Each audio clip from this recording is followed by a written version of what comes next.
Cette histoire commence par une vente aux enchères à Chicago en 2007.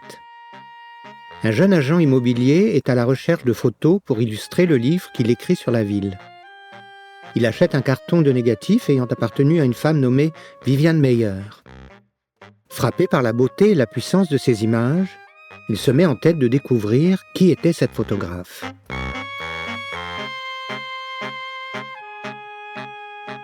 Après 2 ans d'enquête, et alors qu'elle vient de mourir, il réussit à prendre contact avec des gens qui l'ont connue et qui lui parlent d'elle.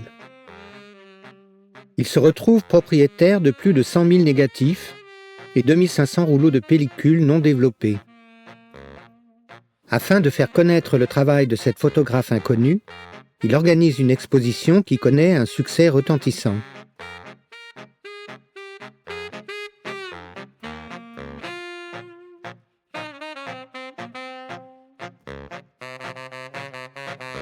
La presse s'y intéresse, les chaînes de télévision en parlent, la machine est lancée.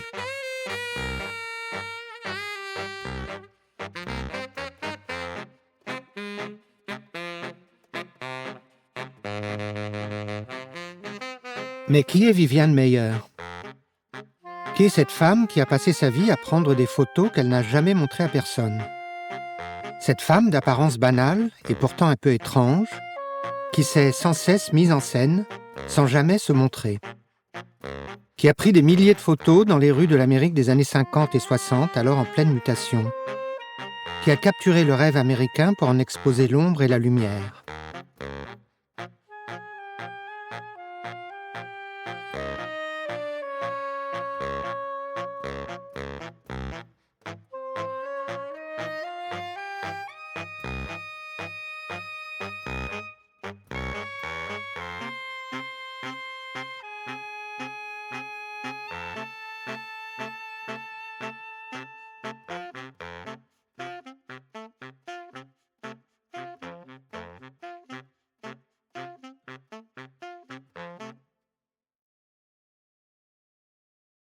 Vivian Maier, photographe de rue, s'intéressait à tout et à tout le monde. Et elle voyait le monde pour ce qu'il est, un théâtre de rue peuplé d'êtres aussi étranges qu'ordinaires.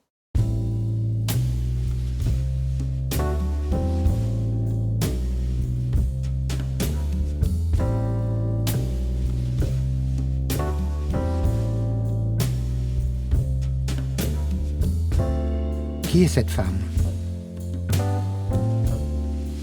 Commençons par le commencement. Née à New York en 1926 de mère française, Vivian Maier passe une partie de son enfance dans un petit village des Hautes-Alpes, Saint-Julien en Champsaur, dans les années 30. Elle y revient en 1950 pour vendre le domaine dont elle a hérité, puis s'installe à New York et Chicago, où elle s'occupe d'enfants en tant que nounou à domicile. Solitaire et indépendante, elle se lance dans un tour du monde en 1959. Partout où elle se trouve, elle prend des photos lors de promenades interminables. Dans la campagne française de son enfance, dans les rues de New York et Chicago, à l'autre bout du monde ou devant sa porte, elle fige l'instant de moments précieux, sublimes, étranges, dérisoires, qui constituent une œuvre immense et incomparable qu'elle n'a jamais partagée, qu'elle a obstinément gardée secrète.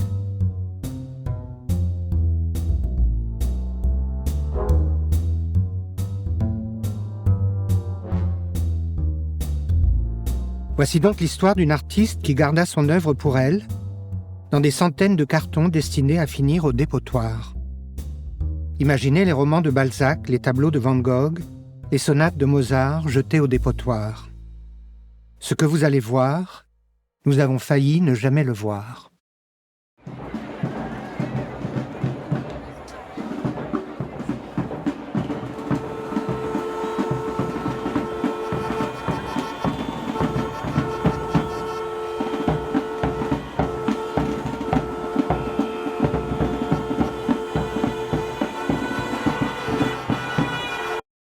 C'est à partir de 1951 que Vivian Maier travailla en tant que nounou à New York, occupation qu'elle garda durant toute sa vie.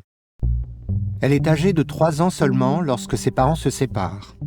Cette femme seule, élevée par 2 femmes, Sa mère et son amie photographe Jeanne Bertrand s'occupa d'enfants toute sa vie, les entraînant dans de très longues promenades dans les rues, où elle s'adonna à sa passion pour la photographie pendant 5 décennies, saisissant sur le vif des scènes de rue, petits drames du quotidien, petits théâtres du monde, trésors qui ne devaient être découverts qu'après sa mort.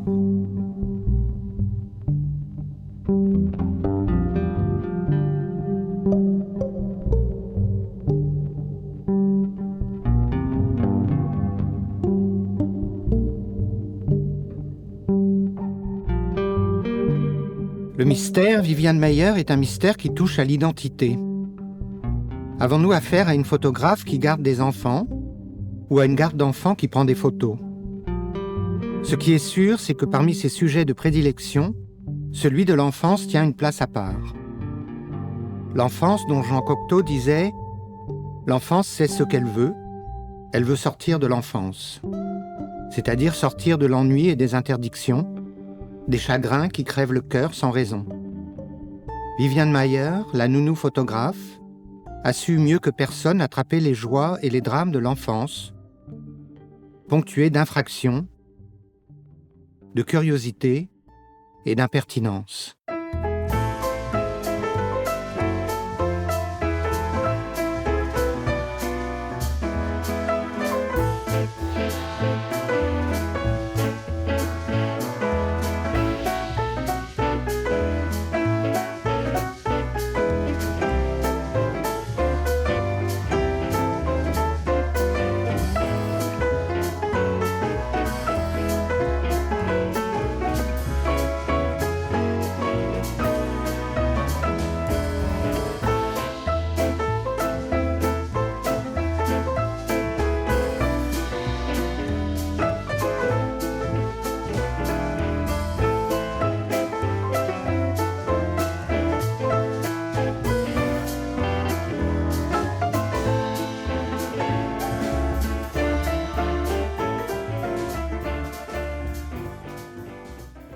Sorte de Mary Poppins au look rétro-androgyne, entre armée et religion, Viviane Maier a fait le choix de rester toute sa vie célibataire et de s'occuper d'enfants, activité qui lui assurait un foyer et un salaire, tout en lui donnant toute liberté d'arpenter les rues sans fin, attentive à tous et à tout, témoin privilégié de la comédie humaine.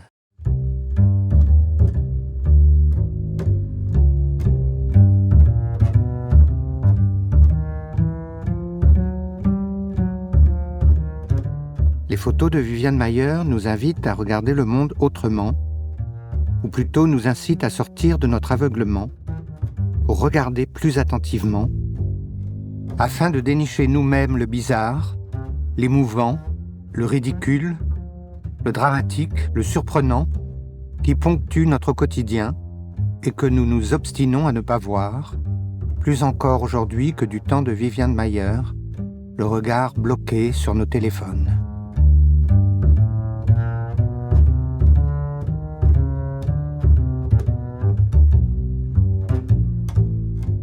Regardons cette photo en apparence banale de 2 couples dans la rue.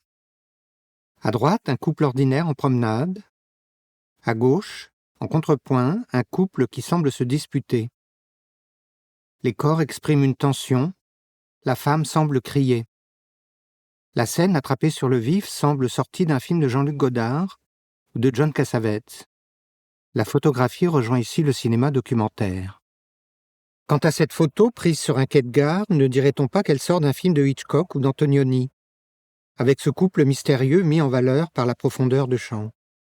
Or, les années 50 voient l'avènement du photojournalisme, avec des magazines comme Life aux États-Unis ou Paris Match en France, et le travail de Viviane Maier non seulement rend compte de cette évolution, mais aurait pu intéresser ces grands organes de presse, et on peut à nouveau se demander pourquoi elle n'a pas cherché à faire connaître son travail.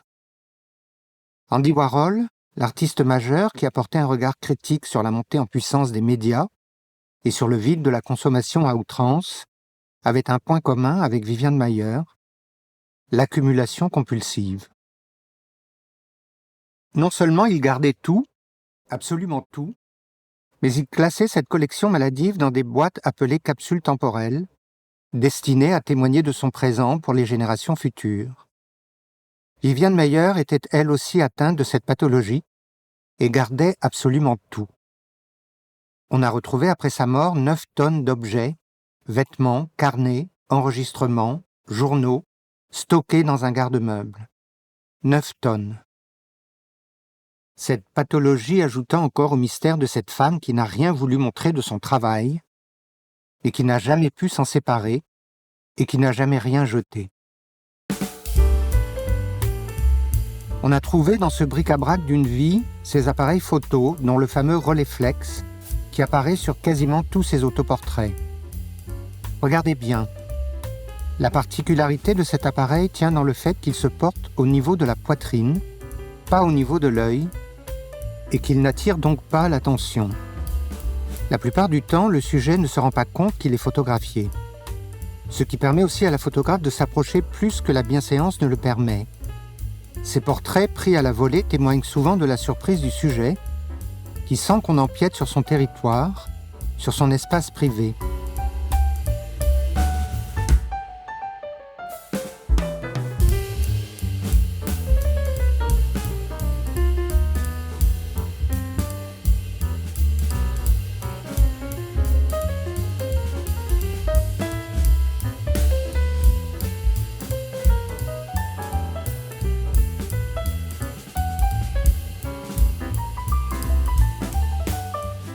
De plus, l'élément qui découle naturellement du positionnement bas de l'appareil, c'est le léger effet de contre-plongée qui donne à la photo une dimension littéralement théâtrale. On a l'impression de voir des acteurs sur une scène de théâtre, placés légèrement plus haut qu'un spectateur qui serait assis à l'orchestre. Le monde est un théâtre et tout le monde joue la comédie, nous dit Shakespeare, et c'est bien l'effet produit par la proximité combinée à la contre-plongée. Le dernier élément formel, mais non le moindre, est l'utilisation systématique du format carré. Le monde semble être réduit à une boîte au format défini une fois pour toutes, dans laquelle chacun vient se ranger, format générique puissant qui place tout le monde au même niveau, riche ou miséreux, jeune ou vieux, élégant ou mal fichu.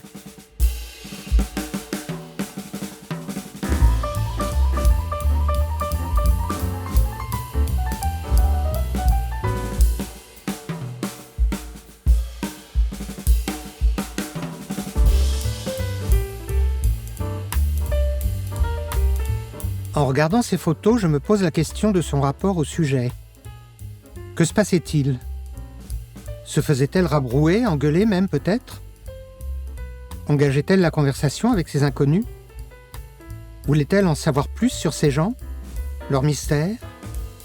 Ou préférait-elle qu'ils gardent leur histoire pour eux ?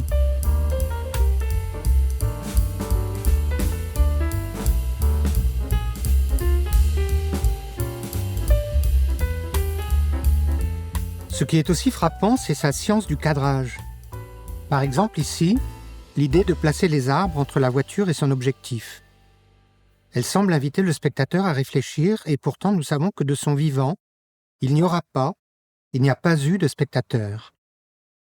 Certaines de ces photos témoignent aussi de sa capacité à faire jaillir la magie et l'onirisme du paysage urbain et montrent qu'elle se promenait aussi la nuit quand les enfants dont elle avait la charge dormaient. Sa soif de photographier semble avoir été insatiable. Rien ne semble anodin à ses yeux. Les plus petites choses, les presque rien du quotidien, semblent aussi dignes d'être regardées que la plus éclatante des splendeurs. Même l'abstrait attire son regard qui semble tout voir et tout vouloir absorber. Le plus émouvant étant lorsqu'elle combine le concret et l'abstrait dans des compositions splendides.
On sait que Viviane Maier n'a pas étudié la photographie dans une école, mais on peut penser que la photographe chez qui elle vivait avec sa mère l'a sans doute initiée aux rudiments de son art.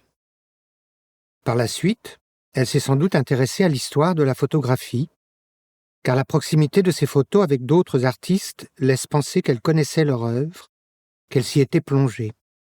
En voici quelques exemples.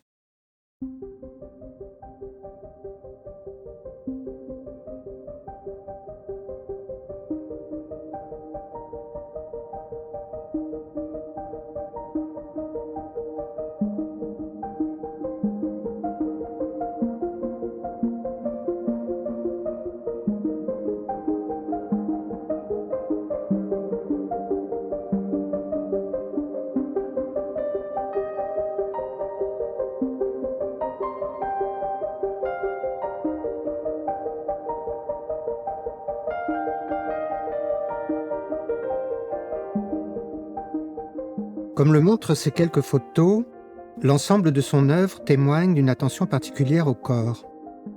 Le plus souvent un corps abîmé, effondré, délabré, corps qui s'efforce pourtant de rester digne ou qui s'abandonne totalement dans l'alcool ou le sommeil, la folie ou l'absence.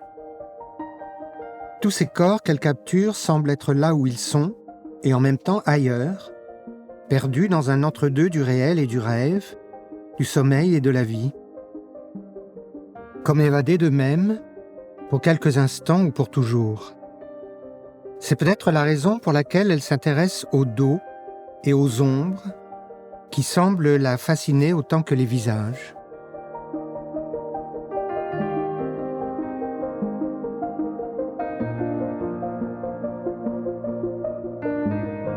Mais les corps, ce sont aussi les corps amoureux. Quel que soit leur âge, les couples tiennent une place importante dans l'œuvre de Viviane Maier, elle qui a vécu seule toute sa vie.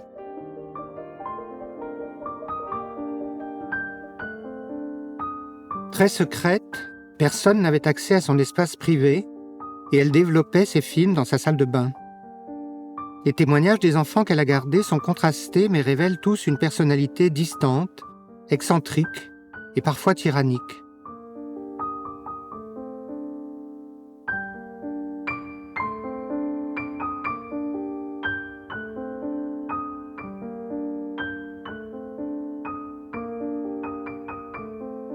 Devenus des adultes, 3 des enfants dont elle s'était occupée lui vinrent en aide financièrement à la fin de sa vie. En 2009, à l'âge de 83 ans, Viviane Maier fut hospitalisée après avoir glissé sur une plaque de verglas et quitta ce monde peu après. Voici la dernière photo que l'on ait d'elle. De dos, la démarche mal assurée, elle semble s'évanouir dans le lointain, au bout de cette rue qu'elle arpenta toute sa vie durant et qui fut son domaine.